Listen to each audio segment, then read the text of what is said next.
నమస్తే, welcome to Andhraprabha. నేను తేజస్వి. రేవంత్ రెడ్డి సవాల్ను నేను స్వీకరించి గన్ పార్క్ వద్దకు వచ్చాను. సీఎం రేవంత్ రెడ్డి దేవుళ్లను వదలకుండా ప్రమాణాలు చేస్తున్నారు. నా రాజీనామా పత్రం రెడీగా ఉంది. ఆగస్టు 15 లోపు ఏకకాలంలో రైతు రుణమాఫీ 6 గ్యారంటీలు అమలు చేయకపోతే రేవంత్ రెడ్డి రాజీనామా పత్రాన్ని గవర్నర్కు ఇస్తారా? రేవంత్ రెడ్డి సీఎం అయ్యాక ఒక్కసారి గన్ పార్క్ అమలువీరులకు నివాళులు అర్పించలేదని హరీష్ రావు మండిపడ్డారు. ప్రతిపక్ష పార్టీగా ఇచ్చిన హామీలు అమలు చేయాలని డిమాండ్ చేసే బాధ్యత మాకుంది. 6 గ్యారంటీలు 100 రోజుల్లో అమలు చేస్తామని తెలంగాణ ప్రజలకు సోనియా గాంధీ లేఖ రాశారు. తెలంగాణ ప్రజలకు రేవంత్ రెడ్డి క్షమాపణ చెప్పాలి. ఆగస్టు 15లోగా రైతు రుణమాఫీ 6 గ్యారంటీలు అమలు చేస్తే నేను ఎమ్మెల్యే పదవికి రాజీనామా చేసి ఉప ఎన్నికల్లో పోటీ చేయను. రేవంత్ రెడ్డి రాజీనామా లేఖను తన స్టాఫ్తోనైనా పంపించాలి. నేను స్పీకర్ ఫార్మాట్లో రాజీనామా లేఖను జర్నలిస్టులకు ఇచ్చి వెళ్తున్నానని హరీష్ రావు అన్నారు. మీరు దేవుడి మీద ప్రమాణం చేసి ఒట్లు పెట్టుకొని బాండ్ పేపర్ల మీద రాసిచ్చిన హామీలు నిజమే అయితే రాజీనామా చేయడానికి ఎందుకు వెనకడుగు వేస్తున్నారు? మీరు రాజీనామాకు ముందుకు రావడం లేదంటే ఈ రాష్ట్ర ప్రజల్ని మరొక్కసారి మీరు మోసం చేస్తున్నట్టే లెక్క. ఒకవేళ మీకు రావడానికి ఇక్కడ ఇబ్బందిగా ఉంటే అమరుల స్తూపం దగ్గర, ఎందుకంటే మీరు ముఖ్యమంత్రి అయిన తర్వాత ఏనాడు ఈ అమరవీరుల స్తూపానికి ఓ 2 పూలు పెట్టింది లేదు, శ్రద్ధాంజలి ఘటించిన చరిత్ర మీకు లేదు. ఇది నిజంగా మా దురదృష్టం. అయినా కూడా ఈ ఒకవేళ మీకు రావడానికి ఇబ్బంది ఉంటే మీ పిఏ ద్వారా పంపండి, లేదా మీ స్టాఫ్ ద్వారా పంపండి, మాకు అభ్యంతరం లేదు. కానీ మా ఆశల్లా, మా ప్రయత్నం వల్ల ఈ రాష్ట్రంలో ప్రధాన ప్రతిపక్షంగా ప్రజలకు ఇచ్చిన హామీలు అమలు చేయించడమే మా కర్తవ్యం.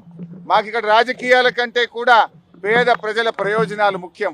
అవ్వా తాతలకు 4,000 రూపాయల పెన్షన్ రావాలి, రైతులకు 15,000 రైతు బంధు రావాలి, రైతులకు 2 లక్షల రుణమాఫీ జరగాలి, వడ్లకు మక్కలకు 500 బోనస్ రావాలి, రాష్ట్రంలోని మహిళలకు 2,500 రూపాయలు రావాలి. ఇవేమి మేము కొత్తగా అడుగుతున్నాయి కావు, ఇవేమి మా గొంతమ్మ కోరికలు కావు.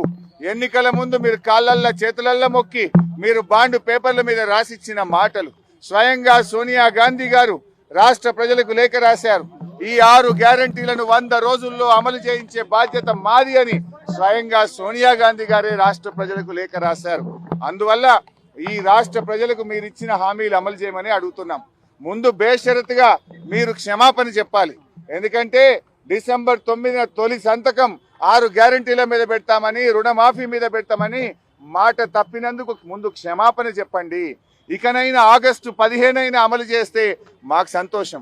నా ఒక్కడికి ఎమ్మెల్యే పదవి కంటే ఈ రాష్ట్రంలో లక్షలాది మంది ప్రజలకు 4,000 ఆసరా పెన్షను, 4,000 నిరుద్యోగ భృతో, 2,500 రూపాయలు మహిళలకు, 2 లక్షల రుణమాఫీ జరిగితే నేను సంతోషపడతాను. 5 ఏళ్లు నాకు పదవిలో లేకపోయినా కూడా రాష్ట్ర ప్రజలకు మేలు జరిగితే నాకు అంతకంటే ఆనందం ఇంకోటి ఉండదు. అందువల్ల నేను రాజకీయాలకు అతీతంగా స్వచ్ఛందంగా ముందుకు వచ్చాను. నేను స్పీకర్ ఫార్మేట్ లో కూడా నా లెటర్ ఇవ్వడానికి నేను సిద్ధంగా ఉన్నా. ఇవాళ నీ డిమాండ్లను ఇవాళ ఇక్కడ ఉండే జర్నలిస్టుల చేతిలోనే నా రాజీనామా పత్రాన్ని పెట్టి వెళ్తా ఉన్నా. స్పీకర్ ఫార్మేట్ లో రాజీనామా ఆమోదించుకొని పదవికి దూరంగా ఉండడానికి నేను సిద్ధం. కానీ నువ్వు మరి ప్రజలకు ఇచ్చిన మాట నిలబెట్టుకోవాలని కోరుతా ఉన్నా. 6 గ్యారంటీలు 100 రోజుల్లో అమలు చేస్తామని బాండ్ పేపర్ల మీద రాశారు. చట్టబద్ధత తెస్తామని చెప్పారు. మొదటి రోజే సంతకం పెడతామన్నారు. ఇది సోనియా గాంధీ తల్లిగా ఇచ్చే మాట అని చెప్పి రాష్ట్ర ప్రజలకు మీరు హామీ ఇచ్చారు. ఆ హామీలు అమలు చేయాలని మరొక్కసారి నేను కోరుతా ఉన్నా. మీరు రావడం రాకపోవడం మీ విజ్ఞత. ఒకవేళ మీరు రాకపోతే ఇక్కడ అమరుల స్తూపం దగ్గరికి వస్తే పూలు పెట్టాలని మీకేదైనా బేసిజాలు ఉంటే కనీసం మీ స్టాఫ్ ద్వారానైనా మీ రిజిగ్నేషన్ లెటర్ పెట్టండి. నేను ఇక్కడ ఉండే జర్నలిస్టులకే నా రాజీనామా లేఖ విచ్చిపోతున్నా. మా జర్నలిస్టులే తెలంగాణ ఉద్యమకారులు. తెలంగాణ ఉద్యమంలో మా జర్నలిస్టులు మేధావులు అద్భుతంగా పోరాడారు. వాళ్ళ చేతిలోనే నా రాజీనామా లెటర్ పెడుతున్నా. నువ్వు అమలు చేస్తే వాళ్ళు నేరుగా నా లెటర్ను స్పీకర్ గారికి ఇవ్వచ్చు. ఒకవేళ మీరు కూడా పెడితే అది మీ పెద్దరికాన్ని నిలబెట్టది. ఒకవేళ మీరు రాజీనామా లెటర్ ఇవ్వకపోతే అది మీరు మరొక్కసారి దేవుళ్ళ పేరు మీద ఈ రాష్ట్ర ప్రజల్ని మోసం చేస్తారని భావించాల్సి ఉంటుంది.